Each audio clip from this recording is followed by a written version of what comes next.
IPL 2024ರಲ್ಲಿ ಸತತ 4 ಸೋಲಿನ ನಂತರ ಬದಲಾಯಿತು ಆರ್ಸಿಬಿಯ ಸಂಪೂರ್ಣ ಪ್ಲೇಯಿಂಗ್ 11. ಹೈದರಾಬಾದ್ ವಿರುದ್ಧದ ಪಂದ್ಯಕ್ಕೂ ಮುನ್ನವೇ ಆರ್ಸಿಬಿಯ ಹಲವು ದಿಗ್ಗಜ ಆಟಗಾರರು ಆದರೂ ತಂಡದಿಂದ ಹೊರಗೆ. ಹಾಗಾದರೆ ಹೈದರಾಬಾದ್ ವಿರುದ್ಧ ಆಡಲಿರುವ ಆರ್ಸಿಬಿಯ ಅಪಾಯಕಾರಿಯಾದ ಪ್ಲೇಯಿಂಗ್ 11 ಯಾವುದು ಎಂಬುದನ್ನು ಈ ವಿಡಿಯೋದಲ್ಲಿ ತಿಳಿಸುತ್ತೇವೆ. ಆದರೆ ಅದಕ್ಕೂ ಮುನ್ನ ನಿಮ್ಮ ಪ್ರಕಾರ ವಿರಾಟ್ ಕೊಹ್ಲಿ ಹಾಗೂ MS ಧೋನಿಯಲ್ಲಿ ಯಾರು ಉತ್ತಮವಾದ ಆಟಗಾರ ಎಂದು ಕಮೆಂಟ್ ಮೂಲಕ ತಿಳಿಸಿ. ಸ್ನೇಹಿತರೆ, IPL 2024 ಆರಂಭವಾದಾಗಿನಿಂದ ಆರ್ಸಿಬಿ ತಂಡ ಬಹಳ ಕಳಪೆಯಾಗಿ ಆಡುತ್ತಿದೆ. ಏಕೆಂದರೆ ಇದುವರೆಗೆ ಆರ್ಸಿಬಿ ತಂಡ ಒಟ್ಟು 6 ಪಂದ್ಯವನ್ನು ಆಡಿದ್ದು ಕೇವಲ 1 ಪಂದ್ಯವನ್ನು ಮಾತ್ರ ಗೆದ್ದು 5 ಪಂದ್ಯಗಳಲ್ಲಿ ಹೀನಾಯವಾಗಿ ಸೋತಿದೆ. ಮತ್ತು ಅಷ್ಟೇ ಅಲ್ಲದೆ ಪಾಯಿಂಟ್ಸ್ ಟೇಬಲ್ ನಲ್ಲಿಯೂ ಕೂಡ ಕೊನೆಯ ಸ್ಥಾನವನ್ನು ಪಡೆದುಕೊಂಡಿದೆ. ಹಾಗೂ ಮುಂಬೈ ವಿರುದ್ಧ ನಡೆದ ಕಳೆದ ಪಂದ್ಯದಲ್ಲಿಯೂ ಕೂಡ ಆರ್ಸಿಬಿ ತಂಡ ಉತ್ತಮವಾದ ಟಾರ್ಗೆಟ್ ಅನ್ನು ನೀಡಿದ್ದರೂ ಕೂಡ ಪಂದ್ಯವನ್ನು ಹೀನಾಯವಾಗಿ ಸೋತಿತು. ಇದಕ್ಕೆ ಮುಖ್ಯವಾದ ಕಾರಣ ಆರ್ಸಿಬಿ ತಂಡದ ಕಳಪೆಯಾದ ಬೌಲಿಂಗ್. ಮತ್ತು ಈಗ ಆರ್ಸಿಬಿ ತಂಡ ತನ್ನ 7ನೇ ಪಂದ್ಯವನ್ನು ಹೈದರಾಬಾದ್ ವಿರುದ್ಧ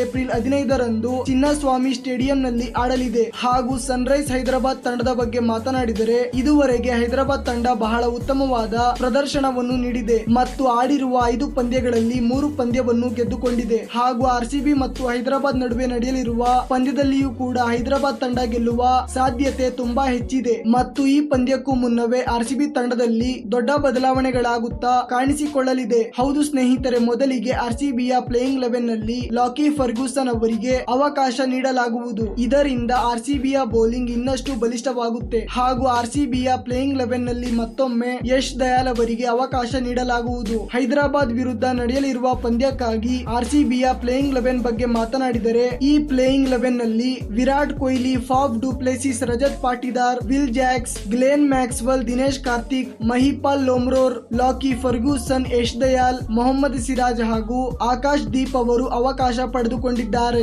ಸ್ನೇಹಿತರೆ, ನಿಮ್ಮ ಪ್ರಕಾರ ಆರ್ಸಿಬಿ ಹಾಗೂ ಹೈದರಾಬಾದ್ ನಡುವೆ ನಡೆಯಲಿರುವ ಪಂದ್ಯವನ್ನು ಯಾವ ತಂಡ ಗೆಲ್ಲಬಹುದು? ನಿಮ್ಮ ಅಭಿಪ್ರಾಯವನ್ನು ಕಮೆಂಟ್ ಮಾಡುವ ಮೂಲಕ ತಿಳಿಸಿ.